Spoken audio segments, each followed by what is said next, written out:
You won't believe what happened to a young woman who had a ticket to her dream concert but never made it home.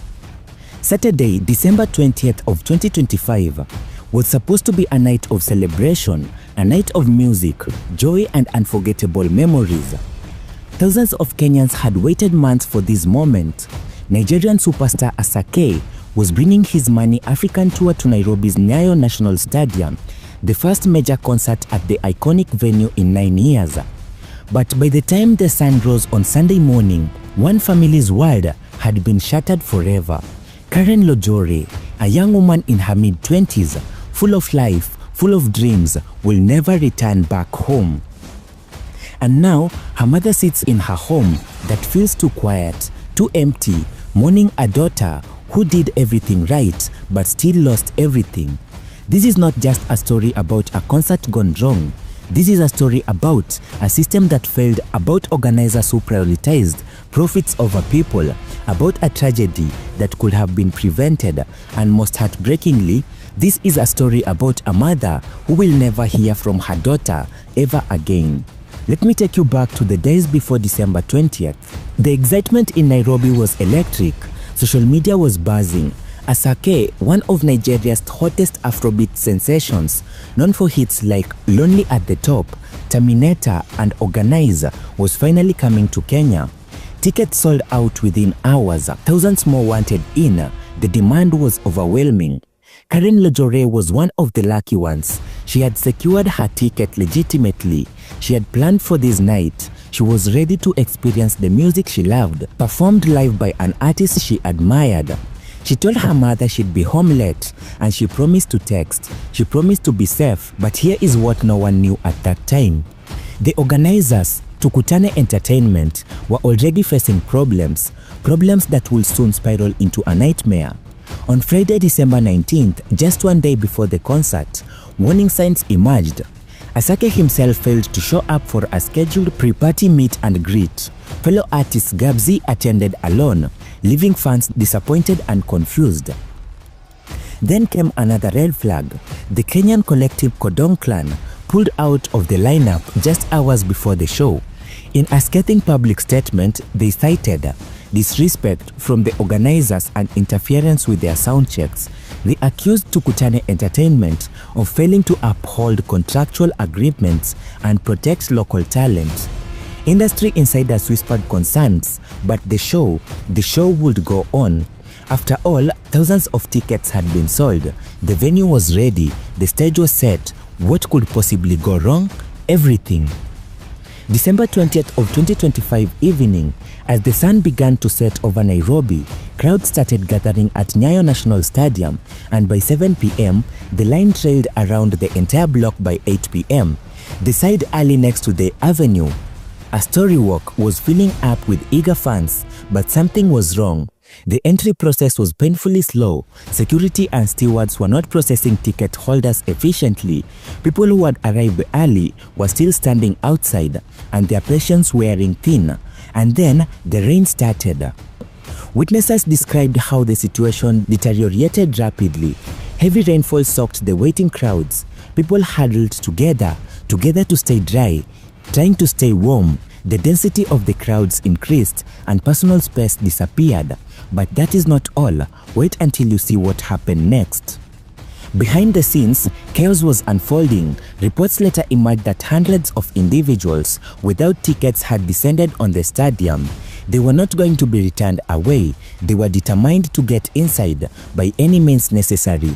Some tried to force their way through the gates. Others allegedly attempted to bribe security personnel. The situation was becoming volatile. Inside the venue, the atmosphere was already tense. Those who had managed to enter reported substandard conditions. VIP ticket holders who had paid premium prices found themselves sitting on pillows placed directly on concrete slabs. Many couldn't find any space at all, and within their designated zones, the restrooms lacked running water. This wasn't the experience anyone had paid for. This wasn't what anyone expected. But outside the situation was about to turn deadly.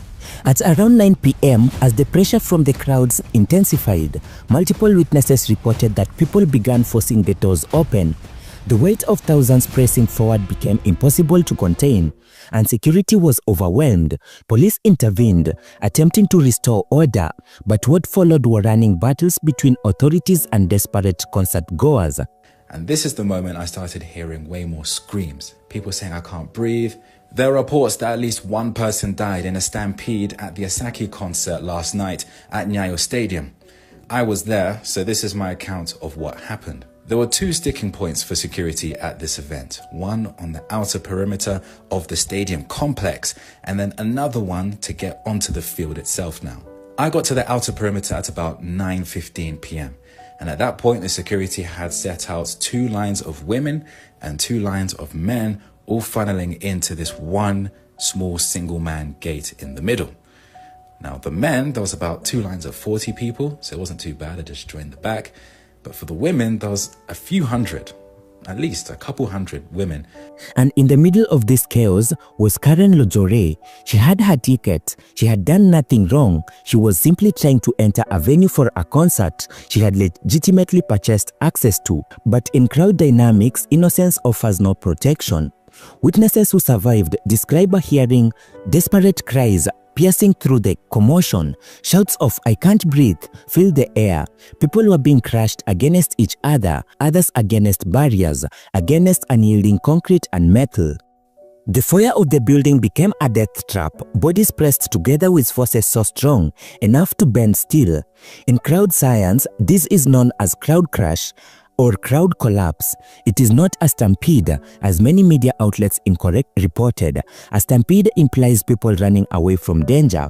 This was different. This was people moving towards something, towards the music and towards the entrance, without understanding that the very act of moving forward was creating the danger.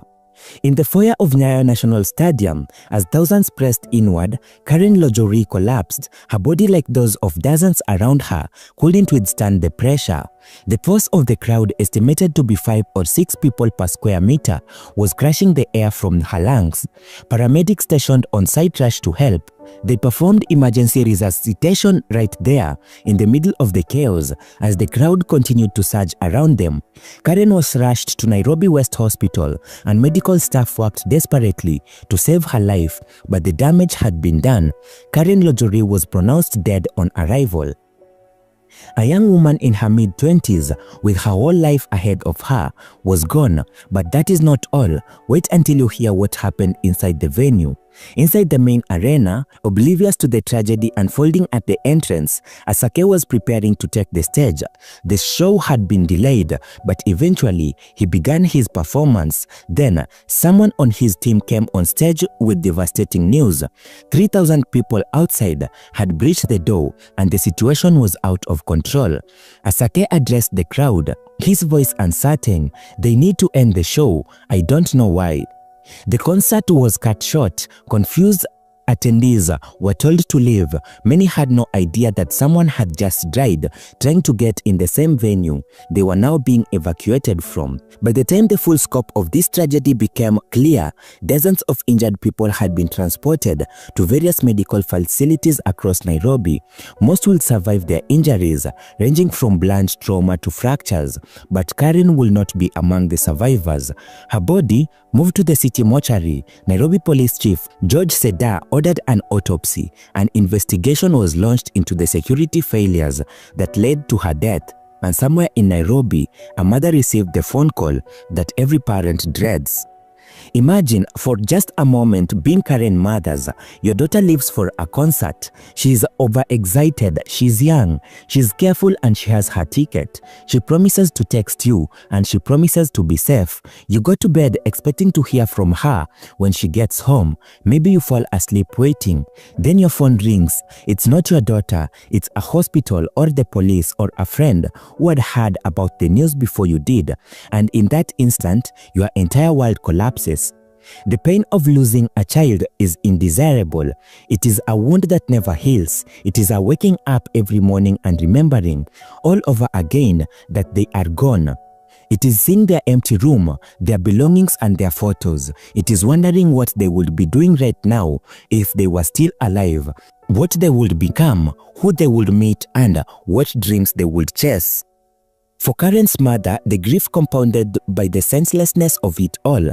Her daughter didn't die in a car accident. She didn't die from an illness. She died at a concert, an event that should have been joyful, an event that should have been safe. Social media erupted with the tributes to Karen. Friends shared memories. Strangers expressed outrage. Poet and activist Willie Oeba wrote a heartfelt eulogy. Karen passed on last night as a result of the stampede at the Nyayo National Stadium Asake concert. Very sad to die in such a manner at such a time. Rest in peace, young soul. Today, somewhere in Nairobi, a mother sits alone. The house is too quiet. The phone which used to buzz with her daughter's text is silent. The door, which used to open with Karen's arrival home, remains closed. The grief is overwhelming. The anger is justified. The questions are endless. Why wasn't there better crowd control? Why were people without tickets allowed to breach security? And why weren't the entry procedures more efficient? Why was the venue capacity exceeded? Why was there no effective communication from organizers when problems arose? These questions deserve answers. Karen's family deserve answers, and dozens who were injured deserve answers. Every person who attended a concert in Kenya deserves assurance that their safety is the top priority. To Karen's mother, watching from wherever you are, the world mourns with you. Your pain is unimaginable. Your loss is devastating. And while nothing can bring your daughter back, please know her story is being told, her name is being remembered, and hopefully her death will save others. Rest in peace, Karen Lojore. You deserved a night of joy. You deserved to dance to the music you loved. You deserve to come home safe, instead of you becoming a tragic reminder of what happens when profit is prioritized over people, when regulations are ignored, and when safety is an afterthought. May your memory be a blessing, and may your death be the catalyst for the change that should have come years ago.